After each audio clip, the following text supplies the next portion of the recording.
Kenapa kepala negara atau pejabat-pejabat tingginya di Indonesia saat ini tidak berhadapan dengan rakyatnya langsung, seperti halnya yang kita lakukan saat ini? Ya sudah, sekali lagi, Presiden Negeri Sontoloyo ini ya udah kita turun tangan aja, kita saling mengingatkan sekali lagi.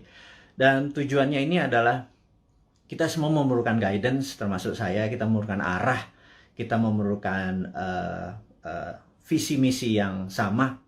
Kita memerlukan kolektif dream atau mimpi yang sama gitu ya, di tempat tidur yang sama, mimpi yang sama. Ini penting sekali untuk kita menjadi negara yang berdaulat. Baik sahabat semua, kita akan mulai. Selamat malam, assalamualaikum warahmatullahi wabarakatuh, dimanapun sahabat berada saat ini di negeri tercinta, mulai dari Sabang sampai Merauke.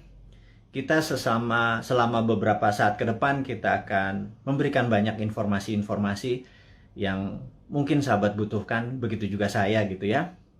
Jadi pertama-tama saya ucapkan terima kasih kepada nakes atau tenaga kesehatan dan tenaga medis, para dokter dan rumah sakit yang telah berjuang melawan COVID, melayani pasien yang saat ini udah kapasitasnya 100%. Dan siapapun yang saat ini terpapar dan lagi isolasi mandiri, semoga kesehatan dan kesembuhan dapat segera didapati, sehingga imunitas tubuh kita terhadap virus menjadi sangat kuat. Dan sekali lagi, waktu kita terpapar COVID itu bukan death sentence atau hukuman mati. Itu adalah perjuangan. Dan sekali lagi, terima kasih kepada tenaga kesehatan, tenaga medis, rumah sakit. Anda pejuang terdepan. Anda adalah pejuang-pejuang yang membawa bambu runcing yang mengalahkan penjajah itu. Dan saya dari hati yang dalam dan kita kaum New Mind mengucapkan selamat dan terima kasih berkali-kali. Terus semangat, terus semangat. Kami bisa apa? Kami hanya bisa menerapkan protokol kesehatan di manapun kami berada, dan kami mengurangi kegiatan berjumpa dengan banyak orang. Kami taat, dan kita harap hal ini semua bisa terlewati. Kita tahu bahwa saat ini pemerintah lagi berjuang dengan gayanya, dan semua negara juga berjuang dengan gaya masing-masing, tapi ada yang sudah lewat. Ada yang seperti kalau kita nonton Euro Cup kemarin gitu ya, agak sebel juga gitu ya, dimana mereka udah nggak pakai masker, mereka menang bukan sekedar menang dari COVID, tapi juga bola itu menjadi perayaan pelampiasan rasa suka yang setelah 1,5 tahun mungkin semuanya lockdown, dan kita masih berada di rumah dengan PPKM-nya gitu ya. Lebaran 2020 kita taat pada pemerintah untuk tidak pulang kampung, kemudian Lebaran Haji pun kita tidak sholat Id di publik. Mendadak tahun 2021, entah bagaimana, kita juga nggak pulang kampung. Saya juga rindu sekali sama ibu saya, keluarga saya di kampung yang nggak bisa ketemu. Dan kita taat. Kemudian Lebaran Haji ini pun kita nggak bisa keluar lagi. Dalam hati kita cuman berkata, kalau sampai tahun depan Lebaran masih kita nggak bisa pulang kampung, dan Lebaran Haji tahun depan kita tidak bisa berhaji, saya rasa ada masalah dengan bernegara kali ini. Udah kalian itu tidak menghadapi rakyat dengan langsung mengatakan apa yang terjadi. Sudah kita tidak boleh berhaji. Dan ada yang mengatakan nggak boleh berhaji masalah COVID. Rasanya enggak. Banyak yang mengatakan ini jangan-jangan masalah politik. Karena kita negaranya miring ke salah satu kekuatan politik dunia gitu ya, yaitu Tiongkok. Itu kita jujur-jujur aja. Kenapa sih kita nggak menjadi negara yang tidak harus miring ke kiri, nggak harus miring ke kanan, tapi semuanya kita rangkul gitu ya. Dan nyata, ngerangkulnya tuh nyata. Kalau sekarang kan agak miring ke salah satu, sehingga kita tahu Saudi adalah perpanjangannya tangan Amerika, di mana Amerika dengan petrodolarnya atau negara petrolnya Saudi dan negara Timur Tengah dikendalikan menjadi underlay-nya terbitnya dolar gitu ya. Berarti kan dia miringnya ke sana ya. Begitu kita nggak berhaji, jangan-jangan, sekali lagi jangan-jangan gitu ya. Ada yang bilang dana hajinya kepake infrastruktur. Saya pikir lah itu mah nggak nggak tahu juga saya apa yang terjadi di atas sana. Tapi ya mbok diterangkan gitu ya, jangan membangun narasi pakai buzzer. Buzzer sudahlah, udah masa lalu buzzer itu. Saat ini di DM kami di Bosman ini banyak buzzer-buzzer yang minta maaf, yang saya pikir no, kamu nggak usah minta maaf sama saya karena banyak keluarganya terpapar COVID juga gitu. Ternyata keluarga buzzer itu tidak anti, tidak kebal COVID juga, terpapar juga, dan ada yang meninggal juga. Akhirnya kapok juga jadi buzzer, kirain waktu jadi buzzer mereka tidak terpapar gitu ya. Nah, jadi udahlah, kita buzzer yang berjumlah ribuan itu nggak usah dipakai lagi. Buzzer itu nggak usah membunuh karakter-karakter orang yang ingin memberi saran ke pemerintah. Jadi saya mengingatkan bahwa pemerintahnya Pak Harto ya, banyak Pak Harto mendapat tentangan dari mahasiswa di tahun misalnya 73 di Malari dan lain sebagainya, Malapetaka 17 Januari dan lain sebagainya. Tapi apa yang Pak Harto lakukan, dia rangkul angkatan 66, 67, di angkatan 73, angkatan 80, semua dirangkul dan jadi menteri-menterinya dia. Ternyata mereka-mereka yang rebel terhadap pemerintahan dia waktu jadi menteri bagus semua gitu ya. Dan jadi saya sarankan, ini bukan saya ngarep jadi komisaris loh ya, bukan loh ya, nggak gitu-gitu amat gitu. Tapi kalau ada beda pendapat, coba didengarlah. Kita nih cinta tanah air kok gitu ya. Niat kita satu, niat kita bersatu gitu ya. Jadi janganlah dibangun narasi malah karakter kita dibunuh. Bahkan kemarin ada Anti Mardigu yang menyatakan kita pro komunis, cinta PKC, Partai Komunis Cina. Orang-orang nggak akan pernah impress dengan informasi seperti itu. Terus kita membangun bala muda, dianggap kita membangun pasukan kelima seperti Partai Komunis Indonesia dulu. Membangun kekuatan petani diminta bersenjatai. Kemudian sewaktu Bosman mengambil pasukan muda, teenagers, yang berusia 14 sampai 20 tahun ya, yang belasan tahun itu yang pendidikan Pancasilanya sedikit, yang mengetahui bela negaranya juga sedikit, terus kita bangun kekuatan dengan teen camp, bala mudanya kita bangun, summer camp 4 hari kita didik apa yang kita ajarkan di Lemhanas, kita ajarin ke anak-anak, kita ajarin disiplin militer, kita menjadikan anak-anak ini adalah patriotis nasionalis. Itu dicap untuk membangun kekuatan untuk anti pemerintah oleh buzzer-buzzer. Saya pikir Anda keterlaluan gitu ya. Iya, dan saya yakin orang-orang yang menjadi sahabat Newman ini nggak pernah percaya dengan apapun yang buzzer-buzzer itu lakukan. Dan karakter-karakter kayak gitu udah kuno lah gitu ya. Anak-anak sekarang zilenial, milenial ini sangat-sangat pinter dan nggak kemakan lah sama buzzer. Anda sudahlah tobat aja lah para buzzer itu dan bersama-sama bangun narasi, jangan memecah belah bangsa gitu ya. Dan itu tadi informasi mengenai COVID. Jadi saya rasa malam ini saya ingin share sedikit tentang COVID ya. Jadi di seluruh dunia sudah 3,2 miliar vaksin tersebar, dan sahabat saya di Amerika baru aja pagi tadi menelpon saya, jadi malam di sana, bahwa Amerika itu menarik, bahwa 49,1% adalah natural herd immunity, alias mereka terpapar dan sembuh sendiri. Kemudian 13 sekian persen menggunakan vaksin. Jadi kalau 49 tambah 13 mereka sudah hampir 70%, alias sudah kena herd immunity-nya. Jadi kalau 10% lagi divaksin dalam waktu 3 atau 4 bulan, kemudian Amerika sudah melewati herd immunity. Dan Eropa juga sama.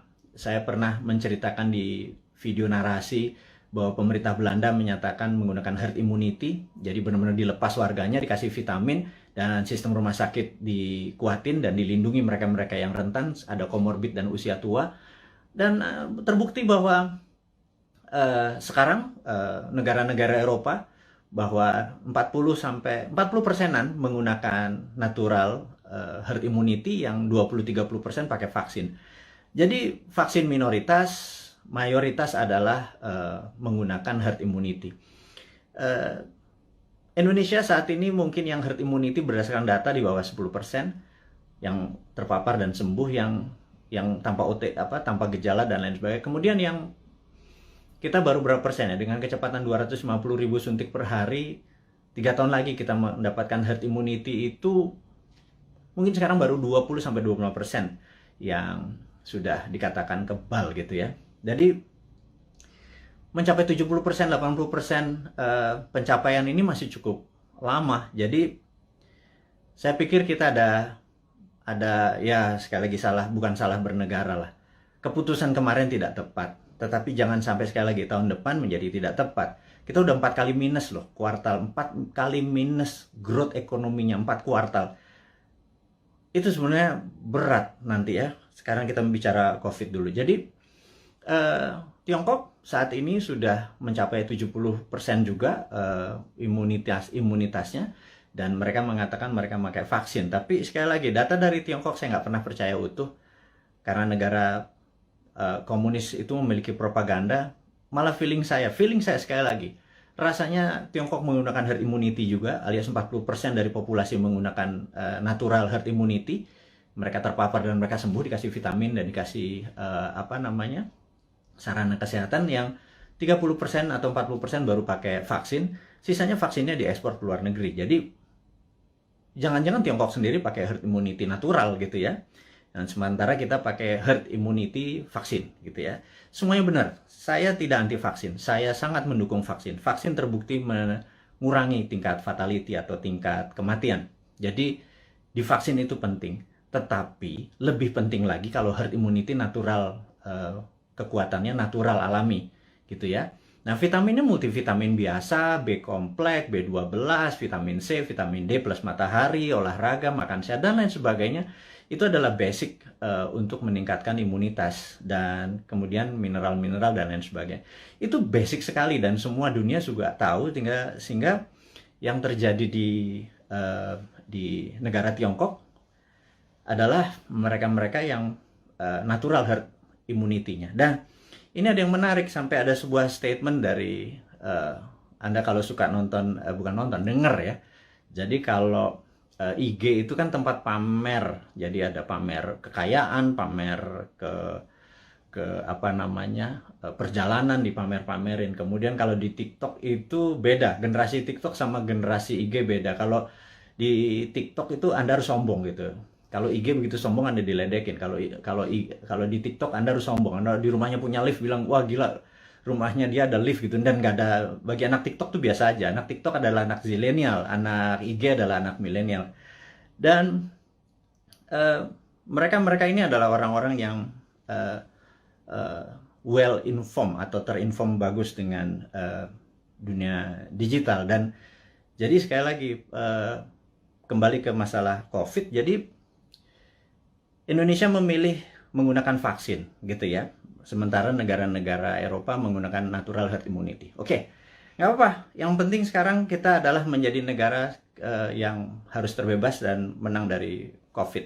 Dan saya sangat menyarankan, ini yang saya sangat menyarankan nih, kan kita kan presiden, negara kita adalah Republik Sontoloyo. Jadi Republik Indonesia terkadang kita menyebutnya negara tetangga gitu ya. Jadi kita mengingatkan kepada pejabat saat ini, mbok jangan pakai apa-apa import gitu ya. Satu, masalah COVID ini adalah masalah import gitu ya, dari luar. Kemudian PCR dan antigennya import. Kemudian alat-alat kesehatannya import. Kemudian masker dan protection, disinfektan segala macam, mayoritas tuh import gitu ya. Kalau ada gelombang ketiga lagi, mudah-mudahan jangan. Masa kita impor terus ya, flight capital, ya miskin lah bernegara ini. Sudah sistem bernegaranya saat ini keuangannya cuma 44% uang beredar dari GDP nasional. Bisa dibayangin Singapura 120% uang beredar dari GDP nasionalnya. Korea Selatan, Jepang. Tapi nggak tahu kenapa kita cuma sepertiganya. Waduh, wahai ibu pejabat yang sering dapat prestasi, mohon dijelaskan lah. Jadi kami ini sering nanya gitu ya. Ya kalau kaum new mind nanti yang berkuasa, pasti kita bisa 1:120. Jadi kita naikin 3 kali lipat dari uang beredar pada saat ini. Gimana kita bisa maju kalau uang itu ditahan? Yang kedua adalah pajak lah jangan naik terus. Maksud saya begini loh. Kalau Anda ingin misalnya PPH yang naik dari 10% jadi 12 atau berapa itu ya. Kalau Anda dulu kami dapat pendapatan 100 gitu, Anda pajak 10. Oke lah. Kemudian Anda naikin jadi 15, tapi kami dapatannya 80 dan Anda nggak ngikut lagi untuk numbuhin. ya kami juga nggak ikhlas kayaknya ngebayar. Jadi gini lah, kalau memang mau naikin 15%, 20% sekalipun nggak apa-apa. Tapi kalau tahun lalu kami dapat 100, pastikan tahun ini kami dapat 300 gitu. Dengan kebijakan yang Anda mendukung dunia kerja atau dunia UKM. UKM itu paling menderita pada saat ini, entah bagaimana. Nomor satu ya, kalau mau maju, kita semua tahu, rule of thumb-nya untuk maju negara itu sangat sederhana. Yaitu kredit selalu tumbuh di atas 15% setiap tahunnya daripada tahun belakangan. Jadi kalau tahun lalu 100, ya tahun ini 115. Minimum dengan naiknya 15% dari kredit tadi, negara naik 7%. Kalau sekarang jangankan 4%, 5% naik. Jadi kalau growth-nya cuma 2%, malah minus, itu ya wajar karena uang terlalu ketat. Dan apa sih susahnya Anda untuk memprinting money berbasis production gitu loh. Kita udah ingatkan berkali-kali. Dari 2016, Bosman Sontoloyo ini mengingatkan, MMT itu Modern Monetary Theory yang digagas oleh Michael Hudson itu bukan isapan jempol. Kita cuman beda mazhab aja. Anda Keynesian, kita post-Keynesian. China pakai sudah dari tahun 89. Amerika pakai dari tahun 71 printing money itu.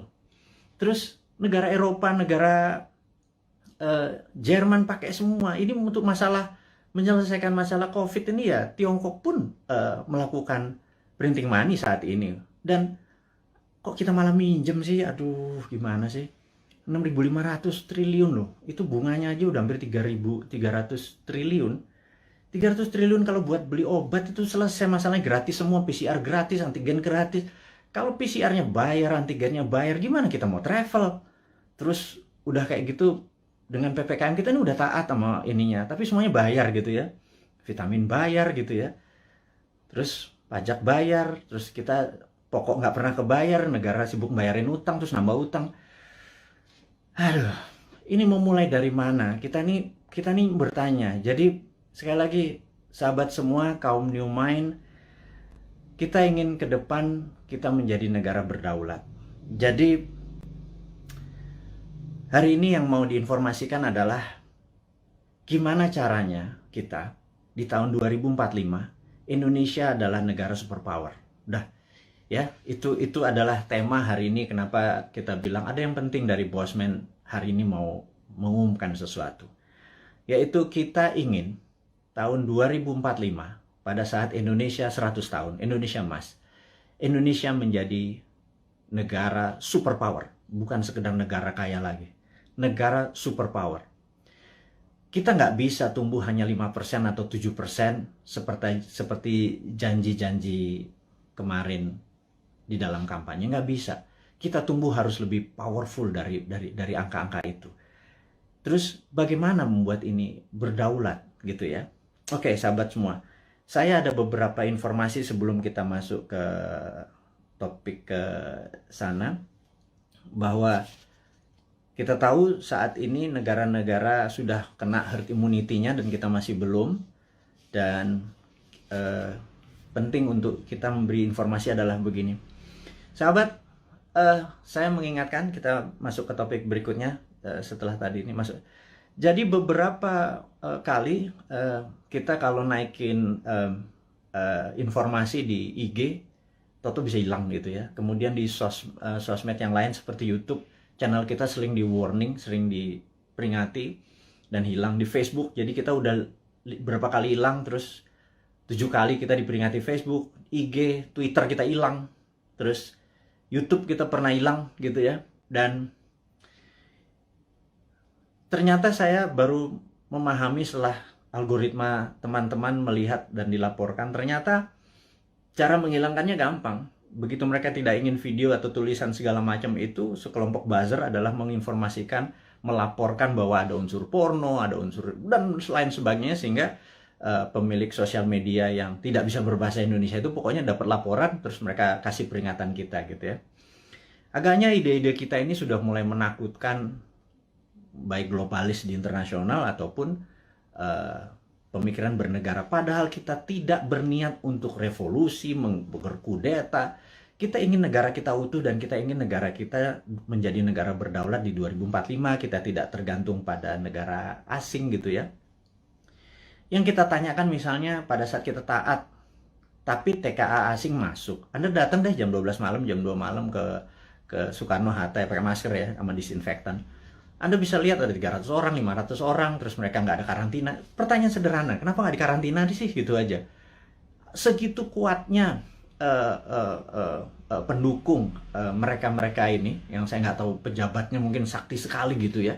Sehingga waktu kita peringati, kenapa mereka bisa masuk? Kenapa kita taat, terus mereka asing bisa masuk, terus mereka bisa ikut bersama-sama komersial flight dengan warga negara Indonesia lainnya. Mereka tidak bisa berbahasa Indonesia. Dan jawabannya adalah jangan macam-macam, suruh diam kau, gitu ya. Karena nanti kalau negara itu tidak mau invest di Indonesia, Indonesia bisa rugi. Itu kalimat yang benar-benar menurut saya, lo gila ya. Jangan gitulah. Emang satu-satunya negara ngolong itu memang Tiongkok apa?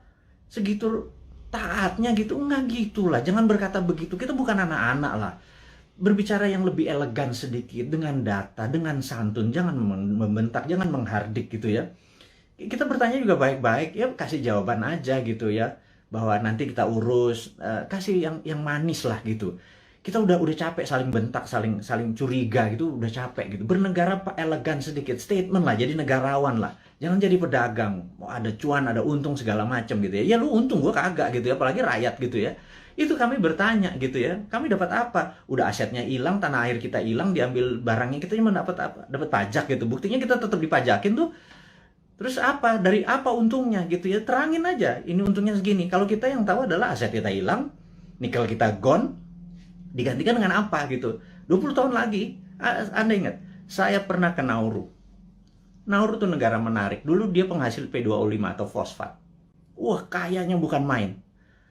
Tapi beberapa 20 tahun yang lalu Nauru kehilangan fosfatnya karena dikeduk habis. Ya sudah, sama Amerika waktu itu, dikeduk habis. Negaranya miskin, hidupnya tinggal dari pariwisata aja saat ini. Naurunya kehilangan asetnya. Anak cucunya cuma bilang, oh dulu kita menghasil fosfat ya, gitu ya.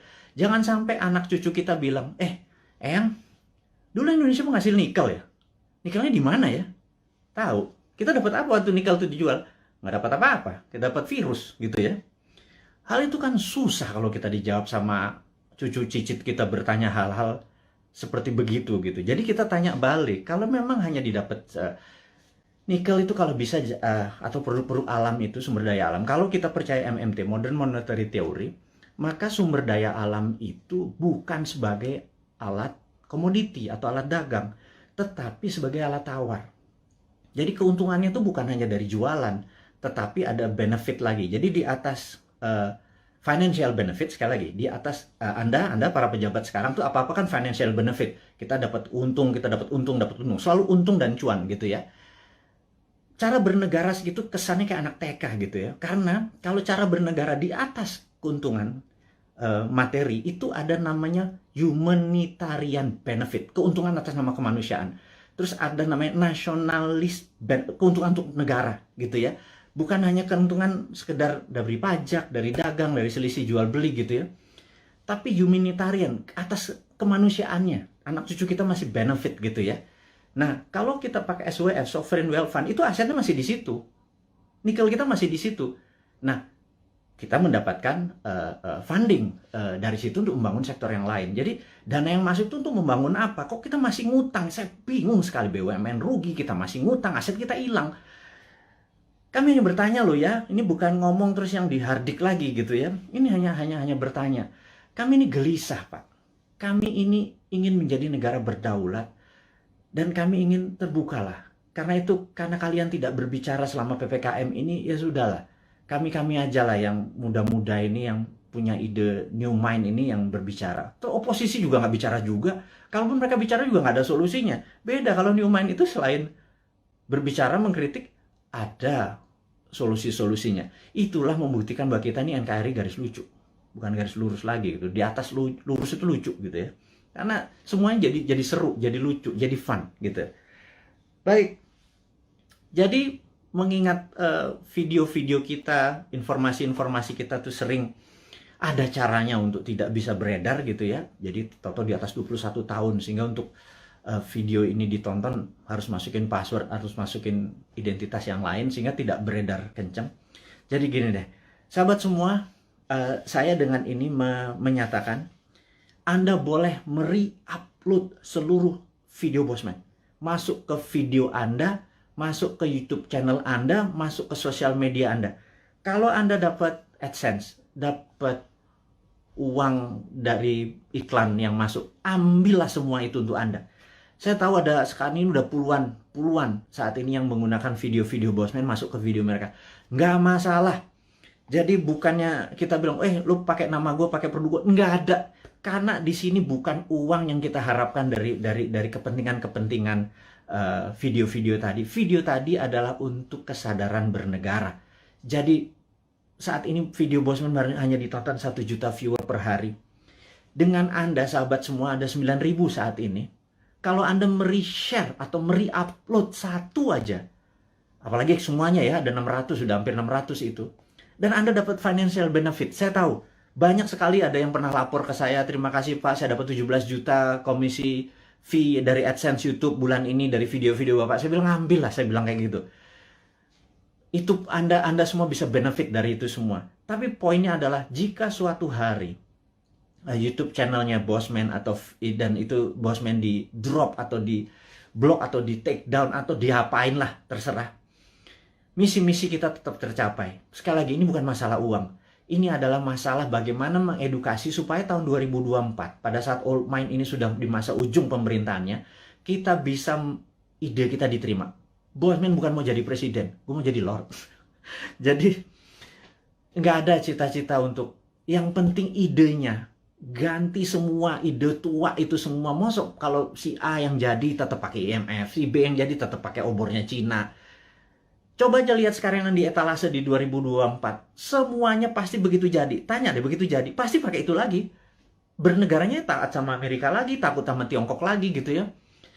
Jadi, oke lah. Siapapun nanti yang jadi, mereka akan bilang, Bosman, gue ambil konsep lo ya. Karena ini membuat Indonesia berdaulat. Apa jawaban saya? Ambil, Jo. Gitu ya, kalau kita Manado nih. Ambil lah, kita bilang gitu. Nggak masalah. Karena ide kita, yang penting ide kita diterima. Nomor 1 kan MMT, Modern Monetary Theory, itu adalah printing money. Jadi pasti Bappenas kita adalah orang-orang yang mendesain bernegara ini 12 lapis. Nah, sahabat semua, apa itu desain 12 lapis? Jadi misalnya kita mau buat benang atau baju gitu ya. Baju kita kainnya dari mana? Benangnya dari mana, mau pakai polyester, mau pakai katun, 100% kapas. Terus kancingnya dari mana, mau pakai resleting dari mana, ada yang pakai batok, ada yang pakai plastik, ada yang segala macam itu kita bukan sekedar ini. Dan itu semua kita biayai, 12 level itu kita biayai, nanti distribusinya kemana, pakai jalanan apa, mobilnya apa, semua akan kita gunakan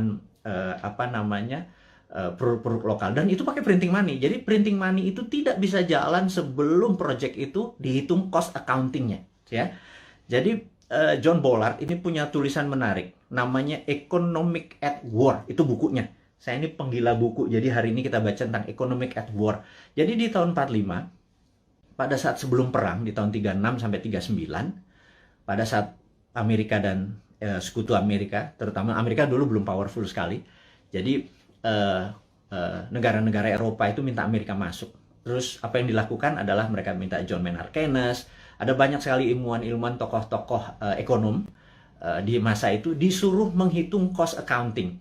Berapa kilogram, berapa ton besi dibutuhkan, ferro, berapa untuk buat amunisi, untuk buat baju, untuk buat makan, itu dihitung cost accountingnya, untuk buat pesawat, buat tank, buat mobil, buat dan lain sebagainya, dihitung cost accounting. Berapa modalnya, terus dari mana barangnya, dirinci. Syaratnya sederhana. Churchill waktu itu sangat sederhana. FDR juga, Franklin Delano Roosevelt juga perintahnya sama. Ini dua Inggris sama Amerika memang kompak banget. Mereka cuma bilang, berapa biayanya untuk kami menang perang? Perang itu ada perang sama Jepang dan perang sama Jerman gitu ya.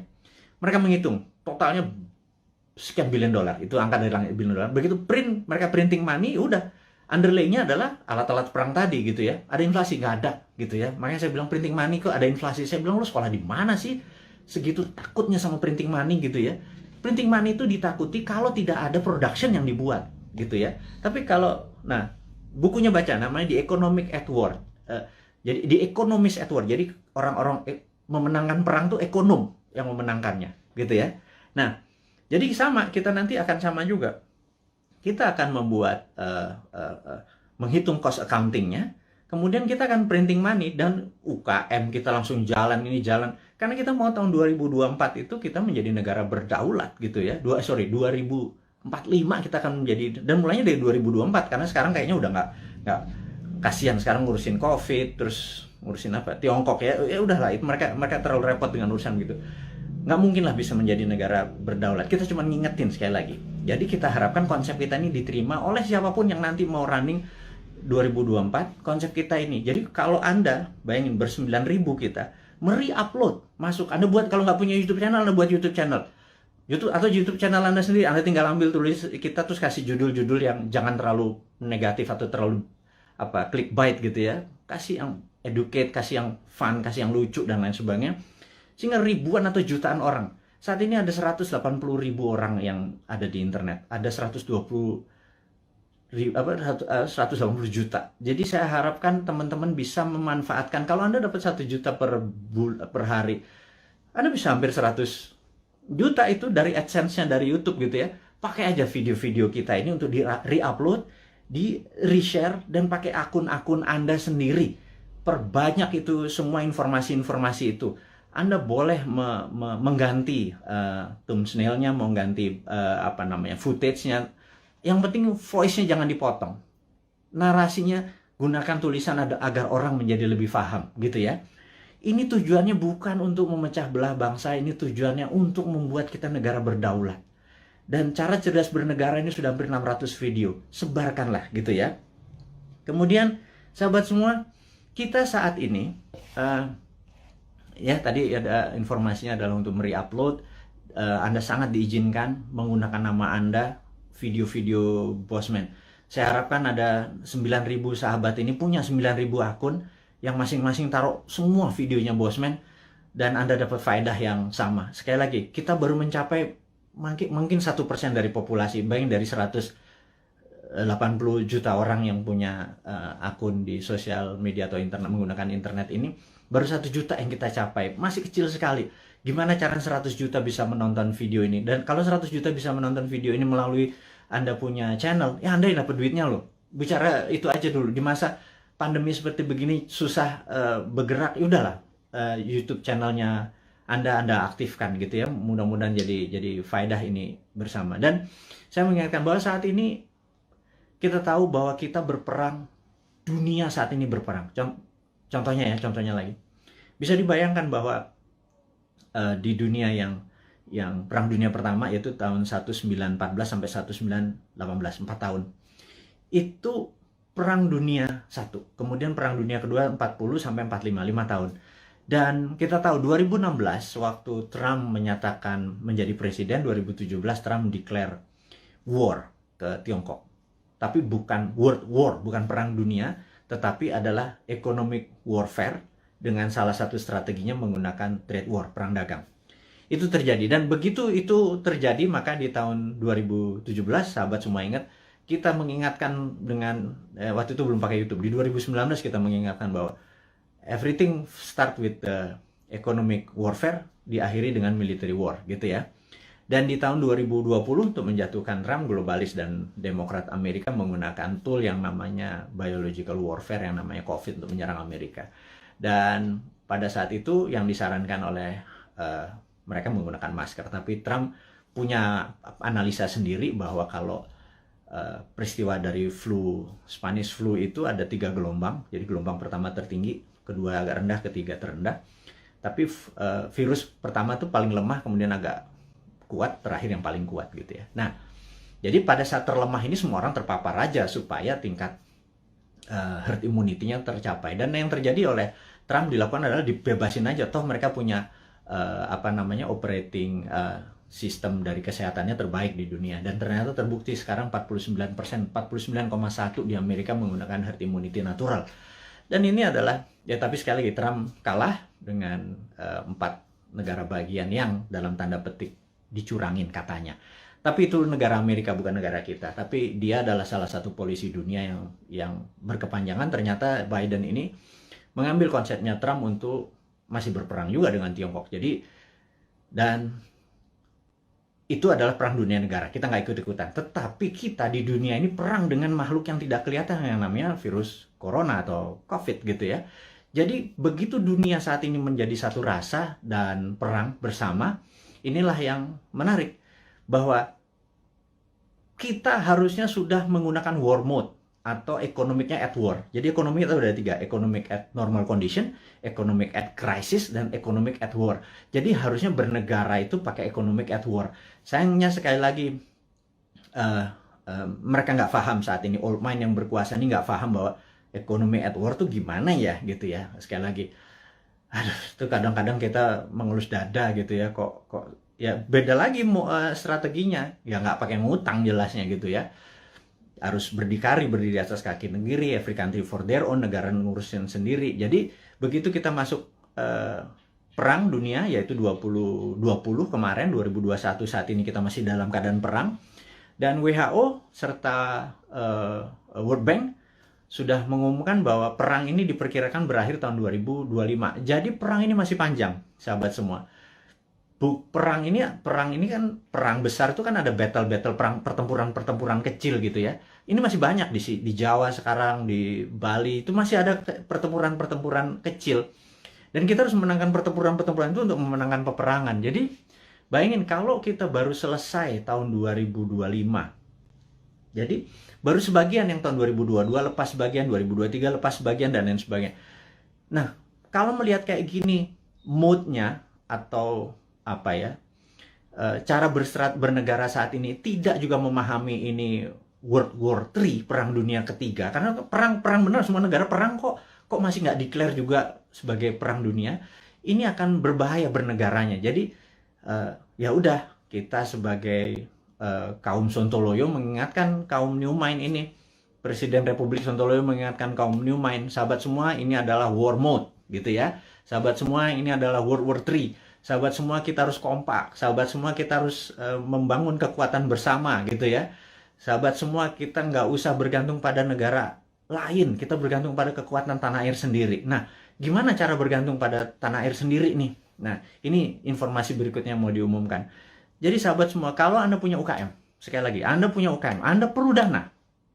Saat ini di Santara ada sekitar 2 triliun dana dengan 280.000 investor receh ya. Sederhana ya, 280 investor tuh anggap masing-masing naruh 10 juta rupiah aja untuk invest di portfolio keuangannya, mau invest di UKM Anda. Jadi kalau 10 juta dikali 280 itu 2,8 triliun. Jadi ada 2 triliun. Sahabat semua, kalau Anda punya UKM, Anda perlu dana. Anda lihat di IG, di wall IG, maka di situ udah ada informasi, kirimkan Anda punya, ada 7 persyaratan, Anda perlu uang berapa, apa yang Anda butuhkan, bisnis Anda seperti apa, dan lain sebagainya, dan kita akan review di 280.000. Dan bagi Anda yang saat ini bingung mau ngapain, bisnis baru kan susah, tapi kalau Anda punya uang, Anda join sebagai investor untuk membantu UKM. Jadi Santara adalah penghulu untuk menghubungkan si cowoknya adalah si investor, si ceweknya adalah si UKM. Dan saat ini Santara adalah perusahaan terbesar dan nomor 1 leading di perusahaan urun dana, ECF, Equity Crowdfunding, dan ini adalah kontribusi dan itu adalah kontribusi dari komunitas kita New Mind ini untuk membangun ekonomi Indonesia.